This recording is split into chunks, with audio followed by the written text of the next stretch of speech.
पैरों में सिर्फ 10 मिनट बचे थे। तभी दूल्हे ने मेरे पापा के कान में झुककर कहा, 25 लाख रुपए और एक नई एसयूवी अभी चाहिए, नहीं तो शादी यहीं खत्म।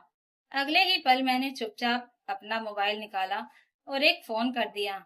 उस समय किसी को अंदाजा भी नहीं था कि कुछ ही देर में पूरी बारात की खुशियां मातम में बदलने वाली थी। आखिर मैंने किसे फोन किया था? मेरा नाम सिया है। मैं एक सरकारी स्कूल में अध्यापिका हूँ। मेरे पापा रमेश जी ने पूरी जिंदगी ईमानदारी से नौकरी करके हमें पाला था। हम अमीर नहीं थे, लेकिन इज्जत की कमाई खाते थे। जब मेरी शादी निखिल से तय हुई, तो हमें लगा जैसे भगवान ने हमारी सारी परेशानियां खत्म कर दी हों। निखिल एक बड़ी कंपनी में इंजीनियर था। पहली मुलाकात में उसने कहा था, मुझे दहेज से नफरत है, मुझे सिर्फ अच्छी जीवन संगिनी चाहिए। उसकी यही बात सुनकर पापा की आंखों में खुशी के आंसू आ गए थे। उन्होंने घर लौटते समय कहा था, बेटी, लगता है भगवान ने सचमुच अच्छा लड़का भेजा है। शादी की तैयारियां पूरे उत्साह से शुरू हो गई। पापा ने अपनी कई सालों की बचत निकाल दी। माँ के कुछ पुराने गहने भी बिक गए। मैंने कई बार कहा, पापा, इतना खर्च मत कीजिए, लेकिन वह हंसकर कहते, बेटी की शादी जिंदगी में एक ही बार होती है। शादी का दिन आ गया। पूरा मैरिज गार्डन रोशनी से जगमगा रहा था। रिश्तेदार, दोस्त और पड़ोसी सभी खुशी मना रहे थे। बारात धूमधाम से पहुंची। निखिल मुस्कुरा रहा था। उसकी माँ मुझे देखकर बार बार कह रही थी, अब से तुम हमारी बेटी हो। मैं भी मन ही मन खुश थी कि मुझे इतना अच्छा परिवार मिला है।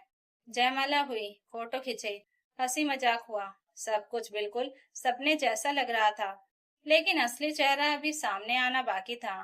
फेरों से करीब 10 मिनट पहले निखिल के पिता ने पापा को अलग बुलाया। मैं दूर खड़ी थी, लेकिन उनके चेहरे का रंग अचानक उड़ता हुआ साफ दिखाई दे रहा था। पापा के हाथ कांपने लगे। उन्होंने दोनों हाथ जोड़ लिए। मुझे कुछ गड़बड़ लगी। मैं धीरे धीरे उनकी तरफ बढ़ी। तभी मैंने निखिल को कुछ कहते सुना, अंकल, हमने पहले कुछ नहीं कहा क्योंकि शादी खराब नहीं करना चाहते थे, लेकिन अब 25 लाख रुपए और एक नई एसयूवी चाहिए, वरना मैं फेरे नहीं लूंगा। मेरे पैरों तले जमीन खिसक गई। पापा की आंखों में आंसू आ गए। उन्होंने कांपती आवाज में कहा, बेटा, मैंने तो अपनी सारी जमा पूंजी इस शादी में लगा दी। अब मैं इतना पैसा कहाँ से लाऊं? निखिल की माँ तुरंत बोली, तो शादी भी नहीं होगी? हमारे बेटे की इतनी कीमत तो है ही। यह सुनकर मेरे कानों में जैसे शोर गूंजने लगा। मैं कुछ पल तक उन्हें देखती रही। यही लोग कुछ महीने पहले दहेज के खिलाफ बड़ी बड़ी बातें कर रहे थे। आज वही लोग मेरे पिता को मजबूर कर रहे थे। पापा अचानक अपना सीना पकड़कर नीचे बैठ गए। माँ घबराकर उनकी तरफ दौड़ी। पूरे मंडप में अफरा तफरी मच गई। कुछ रिश्तेदार पापा को पानी पिलाने लगे। दूसरी तरफ बाराती आपस में फुसफुसा रहे थे, मानो यह सब सामान्य बात हो। मैंने पापा का हाथ पकड़ा। उनकी आंखों से आंसू बह रहे थे। उन्होंने धीमे से कहा, बेटी, मैं हार गया, तेरे लिए इतना भी नहीं कर पाया। मैंने उनका हाथ कसकर पकड़ लिया और पहली बार मेरी आवाज बिल्कुल शांत थी।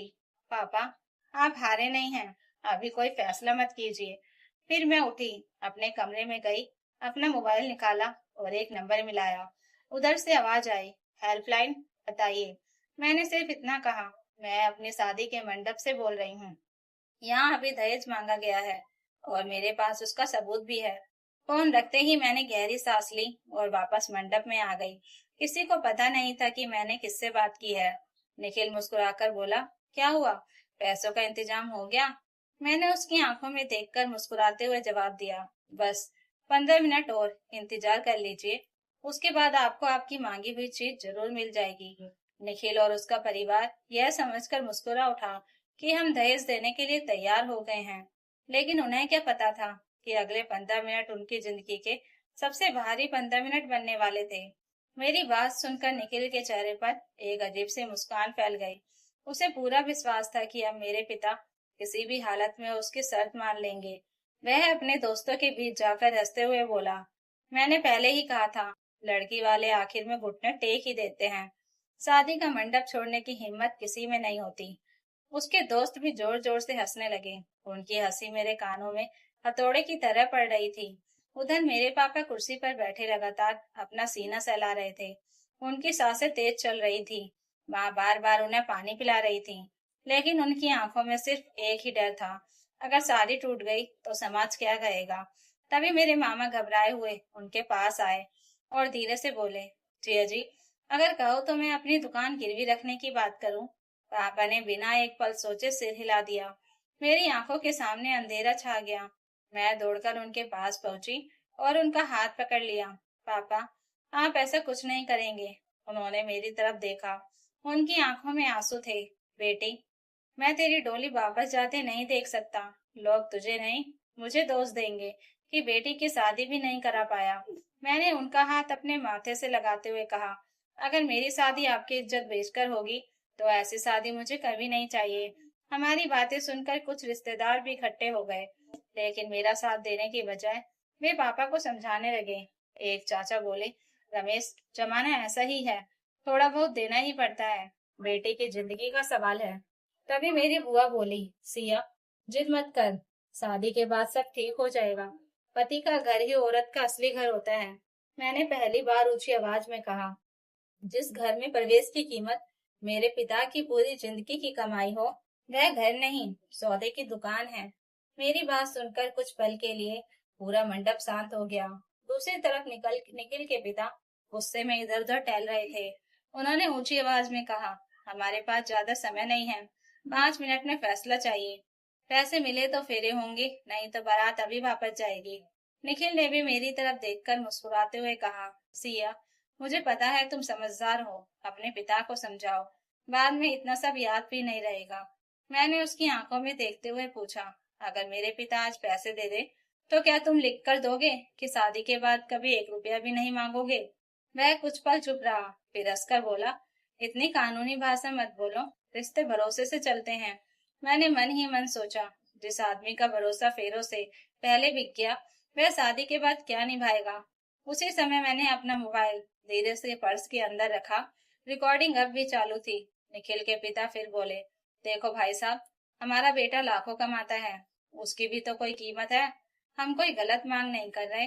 यह वाक्य रिकॉर्डिंग में साफ कैद हो गया। मैंने बिना किसी को बताए रिकॉर्डिंग सेव कर ली। उधर पापा ने कांपते हाथों से अपने पुराने दोस्त शर्मा जी को फोन मिलाया। शर्मा, अगर आज रात 25 लाख का इंतजाम हो जाए तो मैं अपना घर तेरे नाम कर दूंगा। उनकी यह बात सुनकर मेरी माँ फूट फूट कर रोने लगी। मैंने झटके से फोन उनके हाथ से ले लिया और कॉल काट दी। बस पापा, अब और नहीं। उन्होंने पहली बार मुझ पर गुस्सा किया। तुझे समझ क्यों नहीं आता, तेरी शादी टूट गई तो लोग मुझे ताने देंगे। मैंने उनके आंसू पोंछे और कहा, लोग 2 दिन बात करेंगे, लेकिन अगर आज मैं बिक गई तो सारी उम्र आईने में अपनी आंखों में नहीं देख पाऊंगी। तभी निखिल के दोस्त फिर हंसते हुए बोले, लगता है कैस आने वाला है, इसलिए दुल्हन इतनी शांत है। निखिल ने अपनी कलाई घड़ी पर नजर डालते हुए ऊंची आवाज में कहा, सिर्फ 3 मिनट बचे हैं, उसके बाद मैं मंडप से उठ जाऊंगा, फिर कोई हमें रोक नहीं पाएगा। उसकी बात सुनते ही बारातियों में हलचल मच गई। कुछ लोग जानबूझकर ऊंची आवाज में कहने लगे, इतना अच्छा रिश्ता हाथ से निकल जाएगा, लड़की वालों को थोड़ा समझौता कर लेना चाहिए। मेरी माँ यह सब सुनकर रोने लगी। उन्होंने मेरा चेहरा पकड़कर कहा, बेटी, मैं तुझे दुखी नहीं देख सकती। अगर तेरे पापा घर बेचने को तैयार हैं, तो शायद यही हमारी किस्मत है। मैंने उनकी हथेलियां अपने हाथों में लेकर धीरे से कहा, माँ, आज अगर यह घर बिक गया तो कल मेरा आत्मसम्मान बिकेगा। मैं ऐसी जिंदगी नहीं जी पाऊंगी। तभी पापा लड़खड़ाते हुए उठे। उन्होंने अपने बड़े भाई से कहा, भैया, अगर जमीन के कागज मिल जाए तो शायद बैंक मैनेजर रात में भी इमरजेंसी लोन करवा दें। उनकी आवाज सुनकर मेरा दिल टूट गया। मैं उनके पैरों के पास बैठ गई और रोते हुए नहीं, बल्कि पूरे आत्मविश्वास से बोली, पापा, आपकी बेटी बोझ नहीं है। मेरी शादी बचाने के लिए आपको अपनी पूरी जिंदगी की कमाई दांव पर लगाने की जरूरत नहीं। मेरी बात सुनकर आसपास खड़े कई लोग चुप रह हो गए, लेकिन निखिल की माँ फिर भी नहीं रुकी। उन्होंने ताना मारते हुए कहा, बहुत पढ़ा दिया बेटी को, तभी इतनी बड़ी बड़ी बातें कर रही है। औकात होती तो हमारे बेटे की मांग पूरी कर देती। मैंने पहली बार उनकी आंखों में देखकर कहा, औकात पैसे से नहीं, संस्कार से पता चलती है, और आज आपकी औकात पूरे समाज ने देख ली है। मेरी बात सुनकर उनका चेहरा गुस्से से लाल हो गया। निखिल मुझे घूरते हुए बोला, ज्यादा ड्रामा मत करो, आखिर में तुम्हें मेरी ही पत्नी बनना है। मैंने शांत स्वर में जवाब दिया, यह फैसला अब तुम नहीं करोगे, वह मेरी बात का मतलब समझ नहीं पाया। उसे अभी भी यकीन था कि हम डरकर झुक जाएंगे। उसी समय मैंने मोबाइल निकाला और अभी अभी हुई उनकी बातों की दूसरी रिकॉर्डिंग भी सुरक्षित कर ली। अब मेरे पास सिर्फ पहली नहीं, दूसरी रिकॉर्डिंग भी थी, जिसमें वे खुलेआम दहेज को बेटे की कीमत बता रहे थे। मैंने मन ही मन गहरी सांस ली। समय पूरा होने ही वाला था। निखिल के पिता ने ऊंची आवाज में घोषणा की, बस, अब हम जा रहे हैं। ऐसी जगह रिश्ता नहीं करना जहाँ हमारे बेटे की इज्जत ही ना हो। उन्होंने जैसे ही मुड़कर बारातियों को चलने का इशारा किया, उसी पल मैरिज गार्डन के बाहर एक साथ कई गाड़ियों के ब्रेक लगने की तेज आवाज आई। अगले ही क्षण बाहर से पुलिस के सायरन की आवाज पूरे मंडप में गूंज उठी। बाराती घबराकर गेट की तरफ देखने लगे। निखिल के चेहरे की मुस्कान पल भर में गायब हो गई। उसने हड़बड़ाकर पूछा, यह पुलिस यहाँ कैसे? मैंने पहली बार हल्की सी मुस्कान के साथ उसकी आंखों में देखा और कहा, तुम 25 लाख का इंतजार कर रहे थे। मैंने कानून को बुलाया है। अब फैसला पैसे नहीं, सबूत करेंगे। पुलिस की गाड़ियां रुकते ही पूरे मैरिज गार्डन में अफरा तफरी मच गई। महिला थाना प्रभारी इंस्पेक्टर कविता अपनी टीम के साथ सीधे मंडप की ओर बढ़ी। उनके पीछे दहेज निषेध प्रकोष्ठ के अधिकारी भी थे। निखिल के पिता गुस्से में आगे बढ़े और बोले, ऑफिसर, किसी ने आपको गलत सुना है, सब कुछ आपसे सहमति से हो रहा है। इंस्पेक्टर कविता ने शांत स्वर में कहा, यह बात कुछ ही मिनटों में साफ होगी। सब शिकायत कर आगे बोली, शिकायत मैं किया। पूरे मंडप की नजरें मुझ पर टिक गई। निखिल चिल्लाया, सिया, तुम पागल हो गई हो क्या? मैंने बिना घबराए अपना मोबाइल इंस्पेक्टर के हाथ में रख दिया। मैडम, इसमें दो रिकॉर्डिंग है, पहली फेरोज से पहले की और दूसरी अभी कुछ मिनट पहले की। इंस्पेक्टर ने रिकॉर्डिंग चलाई। पूरे हॉल में निखिल के पिता की आवाज गूंज उठी, 25 लाख और नई एसयूवी चाहिए। हमारे बेटे की भी कोई कीमत है। रिकॉर्डिंग खत्म होते ही सन्नाटा छा गया। निखिल ने तुरंत कहा, यह एडिट की गई है, आजकल एआई से कुछ भी बनाया जा सकता है। तभी इंस्पेक्टर ने कहा, घबराइए मत, इसकी फॉरेंसिक जांच भी होगी, लेकिन अभी गवाहों के बयान के लिए जाएंगे। तभी भीड़ में खड़े एक वेटर ने हाथ उठाया। उसने कहा, मैडम, मैं पानी सर्व कर रहा था। मैंने अपनी आंखों से इन्हें पैसे मांगते देखा और सुना है। उसके बाद मेरे मामा आगे आए। फिर दो रिश्तेदारों ने भी सच बोल दिया। निखिल का चेहरा उतरने लगा, लेकिन सबसे बड़ा झटका अभी बाकी था। तभी भीड़ के पीछे से लगभग 60 साल के एक बुजुर्ग आगे आए। उन्होंने कहा, मेरा नाम महेश अग्रवाल है। 6 महीने पहले मेरी बेटी की शादी भी इसी लड़के से तय हुई थी। शादी वाले दिन इन्होंने हमसे भी कार और 20 लाख रुपए मांगे थे। जब हमने मना किया तो बारात वापस ले गए। समाज के डर से हमने चुप्पी साध ली, लेकिन आज इस बेटी ने हिम्मत दिखाई है, इसलिए मैं भी सच बताने आया हूँ। उन्होंने अपने मोबाइल में पुराने संदेश और बैंक ट्रांसफर की मांग वाले चैट दिखाए। इंस्पेक्टर ने उन्हें भी अपने रिकॉर्ड में शामिल कर लिया। अब निखिल की मां रोने लगी। वे मेरे पैरों की तरफ बढ़ी और बोली, बेटी, गलती हो गई, शिकायत वापस ले लो, बिना दहेज के शादी कर लेते हैं। मैंने एक कदम पीछे हटाते हुए कहा, जिस रिश्ते की शुरुआत लालच से होती है, उसका अंत यही होना चाहिए। निखिल पहली बार पूरी तरह टूट गया। उसने कहा, सिया, मेरी नौकरी से लगता है करियर खत्म हो जाएगा। मैंने उसकी तरफ देखते हुए जवाब दिया, जब तुमने मेरे पिता की पूरी जिंदगी की कमाई की कीमत लगाई थी, तब तुम्हें उनके दिल का दौरा और मेरी जिंदगी दिखाई नहीं दी थी। आज कानून तुम्हारे साथ वही करेगा जो तुमने दूसरों के साथ करने की कोशिश की। इंस्पेक्टर कविता ने अपनी टीम को इशारा किया। निखिल, उसके पिता और उसकी मां को आगे की कानूनी कार्रवाई के लिए हिरासत में ले लिया गया। जाते जाते निखिल बार बार पीछे मुड़कर मुझे देख रहा था, लेकिन अब उसके पास कहने के लिए कोई शब्द नहीं थे। पुलिस की गाड़ियां गेट से बाहर निकल गईं। पूरे मंडप में ऐसा सन्नाटा था कि किसी की सांसों की आवाज भी सुनाई दे रही थी। मैं धीरे धीरे अपने पापा के पास गई। उनकी आंखों में आंसू बह रहे थे। मैंने उनका हाथ पकड़कर कहा, पापा, मेरी शादी नहीं हो सकी। उन्होंने मुझे गले लगा लिया और रोते हुए बोले, नहीं बेटी, आज मेरी बेटी की शादी नहीं टूटी, बल्कि उसकी जिंदगी बच गई। अगर आज मैं लालच के आगे झुक जाता तो सारी उम्र खुद को माफ नहीं कर पाता।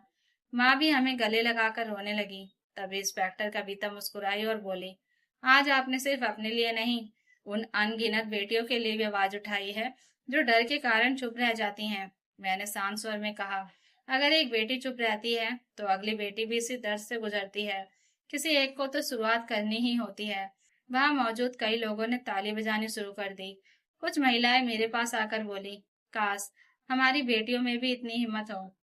मैंने अपने पापा का हाथ कसकर पकड़ लिया और कहा, आज मेरी डोली नहीं उठी, लेकिन मेरे पिता का सिर भी नहीं झुका। यही मेरी सबसे बड़ी जीत है। उस दिन मैंने दुल्हन का जोड़ा उतारा, लेकिन हार कर नहीं, अपने आत्मसम्मान को बचाकर। बाद में जब भी किसी ने मुझसे पूछा कि उस दिन तुम्हें सबसे बड़ा दुख किस बात का था, तो मैंने हमेशा एक ही जवाब दिया, दुख शादी टूटने का नहीं था। दुख इस बात का था कि कुछ लोग आज भी बेटी को इंसान नहीं, सौदा समझते हैं। और उसी दिन मैंने मन ही मन फैसला कर लिया कि अगर मेरी आवाज से एक भी बेटी दहेज के खिलाफ खड़ी होने की हिम्मत जुटा ले, तो मेरी अधूरी शादी भी मेरी सबसे बड़ी जीत कहलाएगी। आखिर रिश्ते पैसे से नहीं, सम्मान से बनते हैं, और जहाँ सम्मान बिकने लगे, वहां से लौट आना ही सबसे सही फैसला होता है। तो दोस्तों, अगर आपको यह कहानी अच्छी लगी हो तो कमेंट करके जरूर बताइएगा, और नई कहानियों के लिए चैनल को सब्सक्राइब जरूर कर लीजिएगा। Thank you for watching.